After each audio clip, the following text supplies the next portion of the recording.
આજે આપણે આ વધેલી રોટલીના લોટમાંથી નાસ્તો બનાવવાના છીએ, જે સમોસા કચોડી ભૂલાવી દે તેવો છે. તો ફ્રેન્ડ્સ, રેસીપીને લાસ્ટ સુધી જોજો. રેસીપી ગમે તો વિડીયોને લાઇક અને શેર કરજો. તો આજની આ રેસીપી બનાવવા માટે મેં નાની સાઇઝના 3 બટેકા લીધા છે. તો બટેકા કાચા જ છે, તો આપણે એને ખમણી લેવાના છે. તો આ રીતની મોટી ખમણી વડે આપણે તેને ખમણીશું. તો ફ્રેન્ડ્સ, રેસીપીને આગળ જોઈએ તે પહેલાં એક રિક્વેસ્ટ છે. તમે મારી ચેનલ પર નવા છો અને હજુ સુધી મારી ચેનલને સબસ્ક્રાઇબ નથી કરી તો કરી લો. બાજુમાં આપેલા બેલ આઇકનના નિશાનને ટચ કરી ઓલના નિશાન ઉપર ક્લિક કરો, જેથી કરીને તમને મારા નવા વિડીયોની નોટિફિકેશન મળતી રહેશે. તો આ રીતે આપણે 3 બટેકાને ખમણી લઈશું અને એનો છીણ રેડી કરી લઈશું.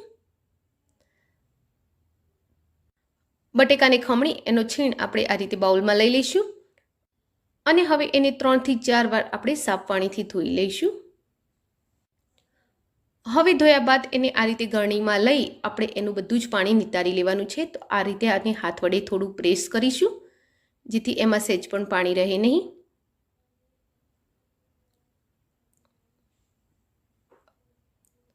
અને હવે એને આપણે બાઉલમાં લઈ લઈશું.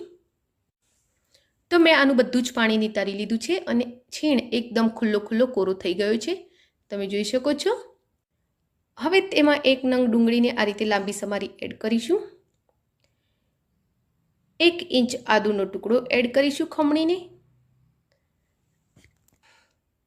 હવે તેમાં 2 થી 3 નંગ લીલા તીખા મરચાં એડ કરીશું. તો તમે જે પ્રમાણે તીખાશ ખાતા હોય એ પ્રમાણે મરચું એડ કરવું અને થોડા લીલા સમારેલા ધાણા એડ કરી લઈશું.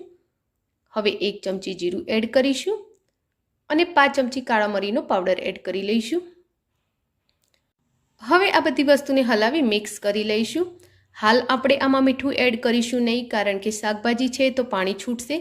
તો આપણે મીઠું હાલ આમાં એડ કરવાનું નથી. મિક્સ કર્યા બાદ હવે એને સાઈડ પર કરી લઈશું. અને મારે જે રોટલીનો લોટ બચેલો છે એમાંથી આજનો આપણે આ નાસ્તો બનાવવાના છીએ. તો જો લોટ બચેલો છે તો હું એમાંથી બનાવી રહી છું.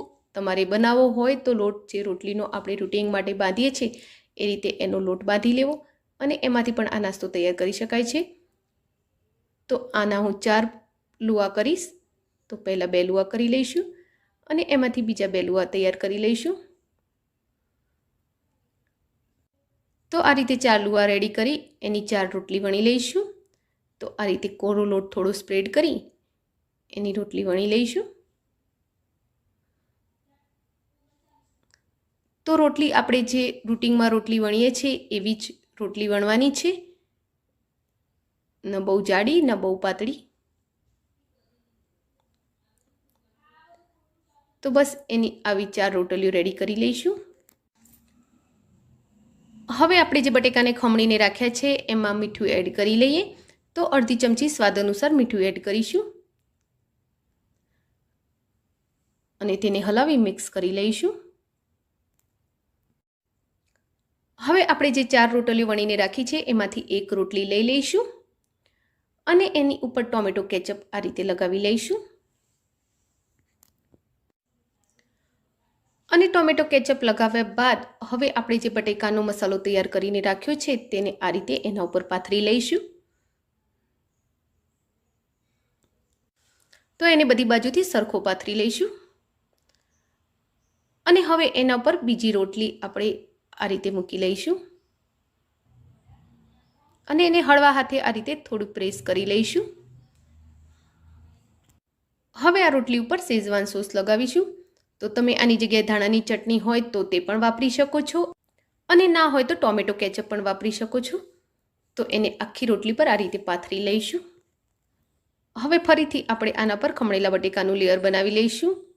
તો આપણે જે પહેલું લેયર બનાવ્યું એ જ રીતે આના પર પણ લેયર બનાવી લેવાનું છે અને લેયરને બધી જ બાજુથી સરખું કરી લેવાનું છે. હવે આના પર આપણે ફરીથી બીજી રોટલી પાથરી લઈશું અને હવે તેને સરખી કર્યા બાદ હળવા હાથે પ્રેસ કરી લઈશું અને તેના ઉપર આપણે ફરીથી ટોમેટો કેચઅપનું લેયર બનાવી લઈશું.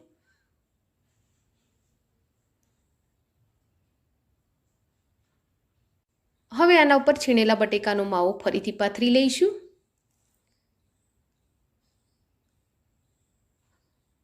અને પાથર્યા બાદ એને સરખું કરી તેના પર ચોથી રોટલી આ રીતે મૂકી દઈશું. હવે ચોથી રોટલીને પાથર્યા બાદ આપણે એની કિનારીઓને આ રીતે દબાવી લેવાની છે. તો આ રીતે બધી જ બાજુથી ફરતા આપણે એની કિનારીને દબાવી લઈશું અને એને પેક કરી લઈશું. અને હવે એને ઉપરથી હળવા હાથે થોડું પ્રેસ કરી લઈશું જેથી એક્સ્ટ્રા એર નીકળી જાય. હવે મેં અહીં ઢોકળિયામાં પાણી ગરમ થવા મૂક્યું છે અને તેની પ્લેટને ઓઇલથી ગ્રીસ કરી લીધી છે. તો તેના ઉપર આપણે તૈયાર કરેલી આ લેયરવાળી રોટલીને મૂકી દઈશું અને હવે એને ઢોકળિયામાં મૂકી ઢાંકણ ઢાંકી 15 મિનિટ ફૂલ ગેસ પર થવા દઈશું. 15 મિનિટ પછી એ આપણી તૈયાર થયેલી રોટલીને નીચે ઉતારી લઈશું અને ઠંડી થવા દઈશું. થયા બાદ હવે એને જાળીમાંથી કાઢી લઈશું અને હવે એને આપણે કટ કરી લઈશું. તો એને છરી યા પીઝા કટર વડે આ રીતે વચ્ચેથી એક કટ મારીશું અને પછી આ રીતે એને 4 ભાગમાં કટ કરી લઈશું. પછી એ 4 ભાગને આપણે આ રીતે વચ્ચેથી કટ કરીશું એટલે ટોટલ આના 8 ભાગ આપણે રેડી કરી લઈશું. એક પીસ હું તમને બહાર કાઢીને પણ બતાવું. તો આ રીતે એના દરેક પીસને આપણે છૂટા પાડી લેવાના છે. તો આને તમે એમનેમ પણ ખાઈ શકો છો. એ આ રીતે પણ ખાવામાં સ્વાદિષ્ટ લાગે છે, પણ આપણે આને ફ્રાય કરવાના છીએ. તો એના માટે આપણે એક સ્લરી તૈયાર કરી લઈશું. તો મેં અહીં 4 ચમચી મેદો લીધો છે, એમાં 2 ચપટી જેટલું મીઠું એડ કરીશું અને એમાં પાણી એડ કરી તેની પાતળી સ્લરી રેડી કરી લઈશું. તો બસ એની આ રીતે આપણી પાતળી સ્લરી રેડી કરવાની છે.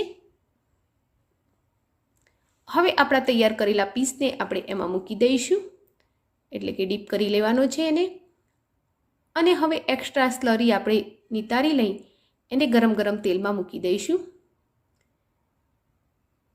તો આ રીતે આપણે તેલ ગરમ થઈ જાય પછી એમાં આ પીસને મૂકવાના છે અને હું અહીં એને સેલો ફ્રાય કરી રહી છું એટલે 2 મોટા ચમચા જેટલું આપણે તેલ એમાં લીધું છે. અને હવે એક બાજુ એક થોડા ક્રિસ્પી થઈ જાય પછી આપણે એને પલટાવી લઈશું અને હવે એને બીજી સાઈડે પણ એકદમ ક્રિસ્પી થવા દઈશું અને પછી એને પલટાવીશું. તો આ રીતે આપણે એને બંને સાઈડેથી સરસ ક્રિસ્પી ફ્રાય કરવાના છે. તો એ પહેલાં કરતાં સરસ એવા ફૂલી પણ ગયા છે. તો હવે આપણે એને નીચે ઉતારી લઈશું અને આ રીતે બીજા પીસ પણ રેડી કરી લઈશું.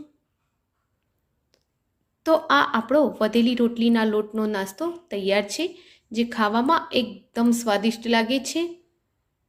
તો જ્યારે શાક રોટલી ખાવાની ઈચ્છા ના હોય અને આ રીતે લોટ બચી ગયો હોય તો એનો આવો નાસ્તો બનાવીને ખાઈ શકો છો. એક પીસ હું તમને તોડીને પણ બતાવું. તો ઉપરથી એકદમ ક્રિસ્પી અને અંદરથી લચ્છાદાર આપણો આ નાસ્તો રેડી છે. તો ફ્રેન્ડ્સ, તમને આજની આ રેસીપી કેવી લાગી એ કોમેન્ટ બોક્સમાં જરૂરથી લખજો. રેસીપી ગમી હોય તો વિડીયોને લાઈક અને શેર કરજો. Thank you for watching my video. જય શ્રી કૃષ્ણ.